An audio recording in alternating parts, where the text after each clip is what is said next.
Welcome to Real Judaism with Rabbi Klapper. Unfiltered wisdom for Jewish life. Okay, here we go. Today we're going to take a step back. Okay?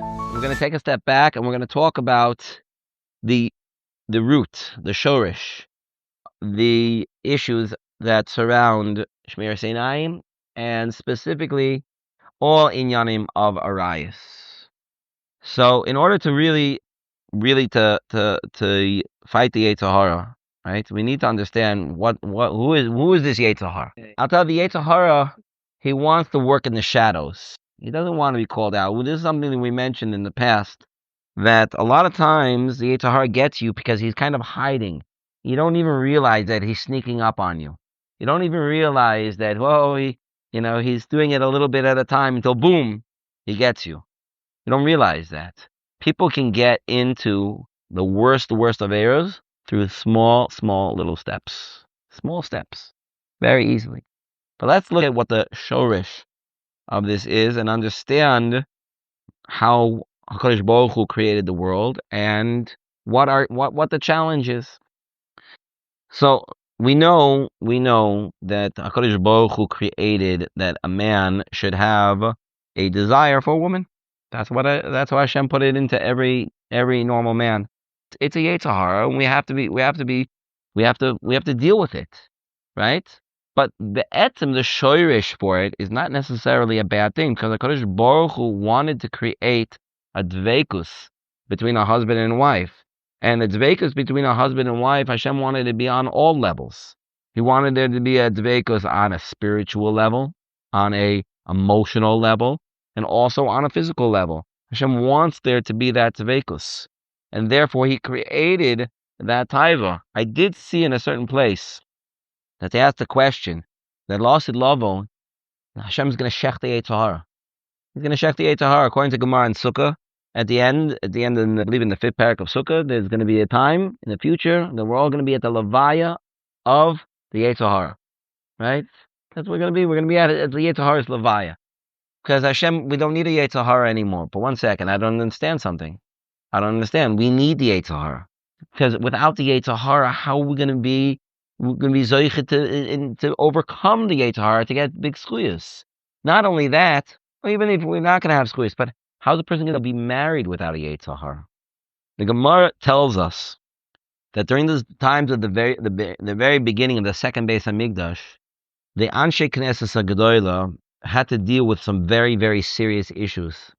The first one they had to deal with was Avodah Zarah. Avodah Zarah was one of the major, maybe the biggest problem during Zman Bayis Rishon. And what ultimately led to the Churban HaBayis, at least partially, was Avodah Zarah.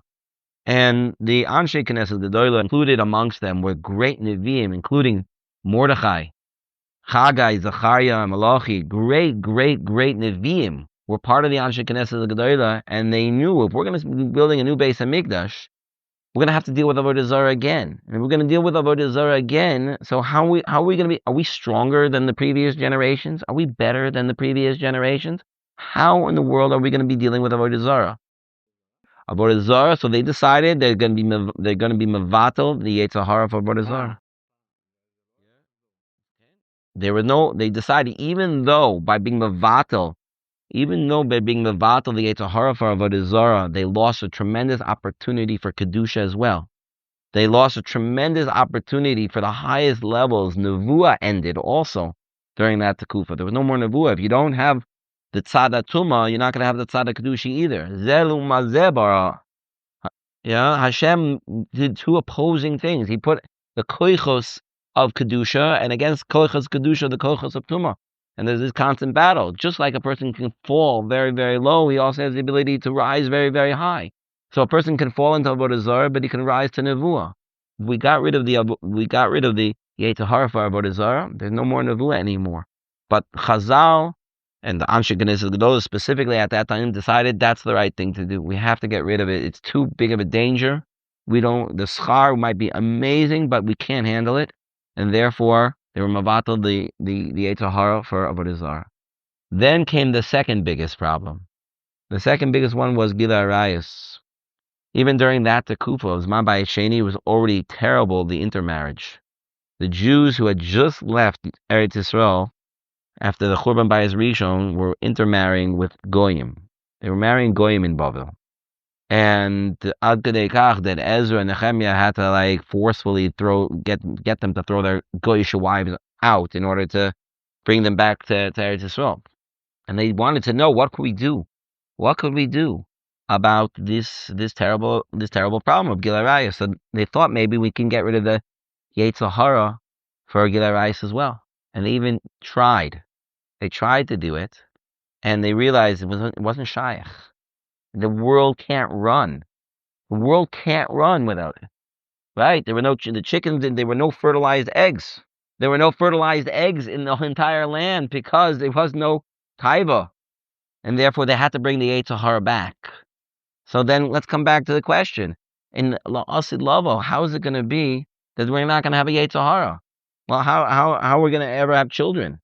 There's going to be no taiva for somebody, even for their wife. L'maisa, I did see someone brought a teretz that yes, it's true. It's true that the Hashem will shech the Yetzer Hara, except for the Yetzer Hara for your wife. Except for the taiva for your wife. Now, if that's true, I don't know exactly what it means, but I'll tell you, if that's possible, so why didn't Hashem do that in the first place? Why didn't Hashem in the first place make it that this taiva that a man naturally has? The point is that you will have a taiva. I don't know exactly how it happened. I'm not there. We're not holding it. I don't know exactly how the dating process would work, but maybe people would be a little bit more l'shem shamayim when they were dating, and then once they were married, Hashem would give them the taiva. I don't know exactly, but the point isn't that exactly how it's going to work. As Hashem will see, we'll be zocheh to see it. But the point isn't that. The point is, how come Hashem didn't make it in the first place like that? How come Hashem had to make it that it's so hard for us? Hashem could have made it that a person only has a real taiva for his wife and nobody else. After all, the Anshe Knesset Gedolah, in the end, they brought back the taivas noshim. They did bring it back, but they blinded it, which is why it's not normal for a man to have a taiva for his close relatives. For close relatives, there shouldn't be a taiva, which means that a person does not have a taiva for his mother, sister, daughter, right? Very close relative.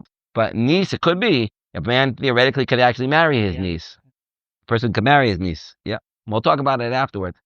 Right? It might depend on age difference. Anyway, the point is that that's what happened. They took away the taiva for close relatives. Now, does that mean it's completely away? No, there's some people who have these taivas as well, unfortunately.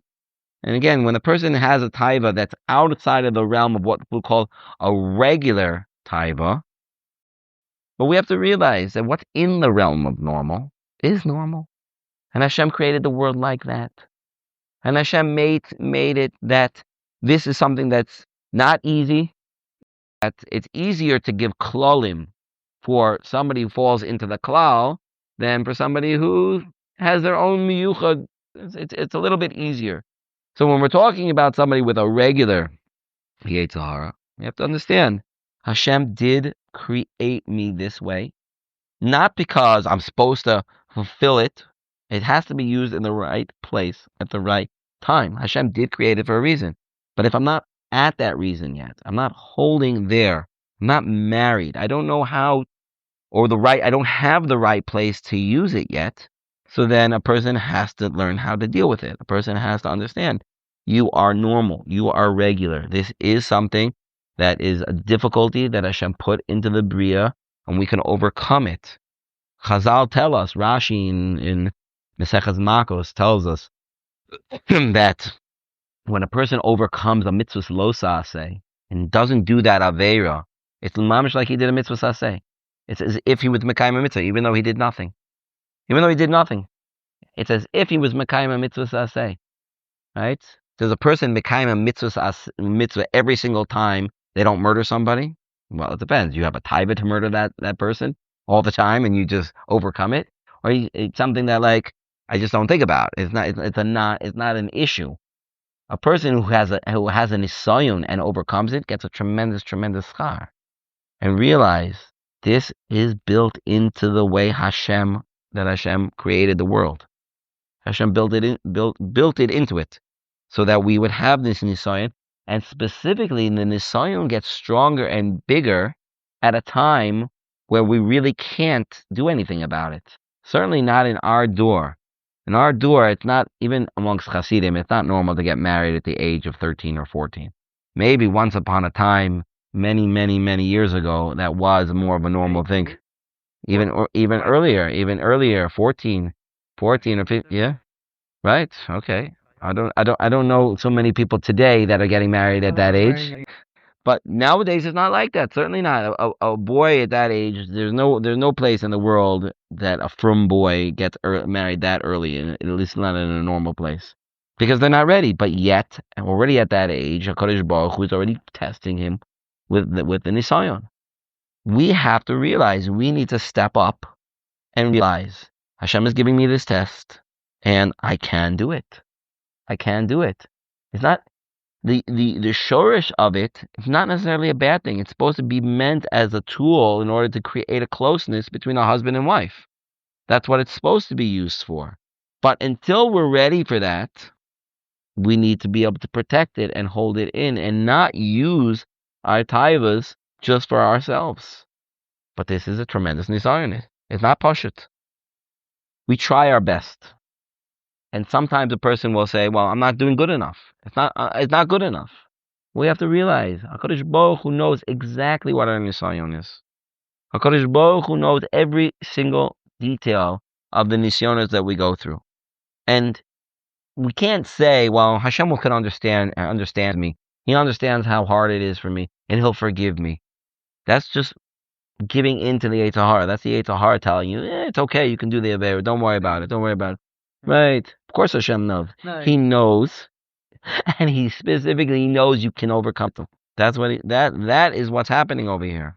HaKadosh Baruch Hu put His stamp with His name on it. Where? On the Gid, on the Mokum of Taiva. That's where Hashem put His name. The Medrash says that Hashem's name is on every Jew and every Jewish man and every Jewish boy. Hashem's name. What's Hashem's name? Hashem's name is Shakai. Shin. Where's the shin on a person's body? It's on your nose. It's on your nose. That's where the shin is. There's a medrash. I didn't make it up. Where's the dalid? The dalid is in the hand, right? You turn your hand upside down with the thumb facing down and the fingers horizontal, and you have a dalid. That's shin dalid. Where's the yud? The yud is the bris milah. That's where the yud is. The yud is the bris milah, because when bris milah is done, it creates a curve. And that curve is the yud. That's the shame of Hashem. Hashem is putting His stamp on every Jewish man and saying, you have the koyach. And I'm specifically finishing my name on the place where you have the biggest nisayon. It's dafka there. Where you have the biggest nisayon, women have a completely different Yetzer Hara than men. We're not talking about women right now, but you should know, women do not have the same Yetzer Hara that men have. They don't. It's completely different. Men maybe don't know that, and women don't know it either, because women don't realize what kind of Yetzer Hara a man has. You know how they don't know? Because they're not men. Very simple. They have no clue. You'll never truly understand, but a man understands. You have a difficulty. You have a Yetzer Hara, and Hashem is there with you, and Hashem is putting His stamp on you. And He's saying, you can do this. It's hard. It's not easy. But I'm with you. That is specifically there where we have a bris kodesh. We have a connection to a HaKadosh Baruch Hu. Dafka there. That's where we're connected to Hashem. Why? Hashem couldn't pick a better place to do it? No. Because that's a makom kadosh. Because we have the ability to such kedusha in that place. We have the ability to raise ourselves up. Become better people, to be stronger people. Dafka there. When we control ourselves, when we control our taivas, that's when we become holy. That's when we become special. That's very unique. Self-control is probably the greatest, or one of the greatest midas that a person can work on. I don't have to give in to my Yetzer Hara. I can control my Yetzer Hara. And you know what? You can use your Yetzer Hara for good. The pasuk says that you should love Hashem. And the Mishnah Maseches Brachos says, what does it mean b'chol levavcha? B'chol alev, lamed beis. How come it says lamed beis beis? There are two-letter beis, levavcha, twice. Why can't it say libcha with one beis? Why is levavcha? The Mishnah says you have to serve Hashem with your Yetzer Tov and with your Yetzer Hara. We can serve Hashem with our Yetzer Hara. We're serving Hashem with our Yetzer Hara. By showing Hashem, we can overcome our Yetzer Hara. And ultimately, down the road, we can serve Hashem with the Yetzer Hara by using our Yetzer Hara to bring a proper kesher, every person with their own wife, in a very private, special way. By not being involved with our taiva during the times when we're not supposed to, we are giving ourselves extra strength in order to use it in the right place, in a very, very strong way. If you have a very, very powerful weapon, to even make it more powerful is to make it a secret that they don't know. The enemy doesn't realize how strong your weapon is. They're going to be so surprised, which is what is going to give you a victory. If you really want to have real koyach in something, then you keep it hidden. You keep it hidden. By hiding it, when you finally reveal it, it's a tremendous power. That's tremendous, tremendous power. I'll give you a dugma for that. It says in the Megillah that Achashverosh, when he married Esther, he wanted to know, Esther, what nation are you from? And she said, I'm not telling you. Why didn't Esther tell Achashverosh what nation she was from? Mordechai told her not to. Mordechai said, don't tell. But Achashverosh, he was the king of 127 provinces. He wanted to know. So, you know what he tried? He tried everything that he could possibly think of to convince her. And she didn't do it. She wouldn't tell. And he was not happy about it. Not at all. He tried and tried and tried, and nothing came out from it. She kept it hidden. But in the end, she did reveal it. In the end, she came to the Suda with Haman and Achashverosh, and she said, I'm a Jew. You see this man over here, Haman? He's trying to kill me. You're going to let him kill me? What a surprise. What a shock. Now think about it for a second. If Achashverosh would have known already that Esther was a Jew, so when Haman first came to Achashverosh and said, listen, I want to kill all the Jews. So Achashverosh would have said, Haman, don't you know my wife's a Jew? So Haman would say, of course I know your wife's a Jew. Don't worry, she's not included. I'll kill all the other Jews, just leave her. I won't hurt her. I won't touch her. So Achashverosh would say, okay, no problem. So when Esther would come and say, I'm a Jew, so Achashverosh said, no problem, don't worry, you're not included. And then you'd lose all that koyach. But because Achashverosh didn't know, and Esther came with this big boom, this big surprise, so it was shocking. Haman, you're trying to kill my wife. And Haman had nothing to say. He was so shocked, he had nothing to say. It's a tremendous koyach that came because something was kept hidden. It was a secret, and it was never revealed until the right time.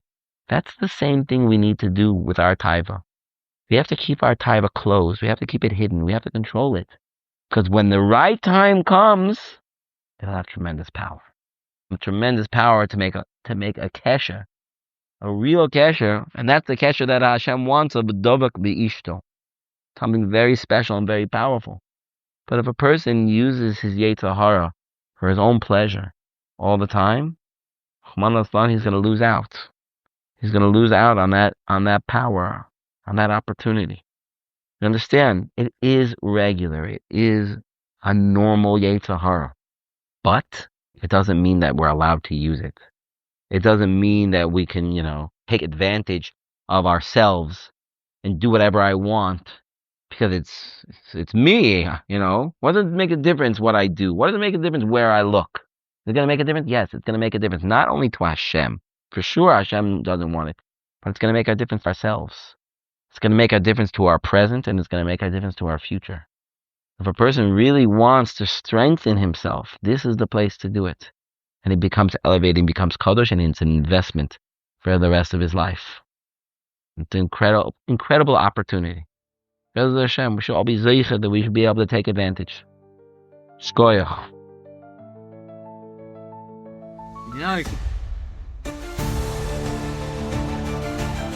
Thank you for joining Real Judaism, where we explore Torah's wisdom for real life. Created by J Foundations and produced by Eli Podcast Productions. Find more episodes at realjudaism.org and subscribe wherever you listen to podcasts.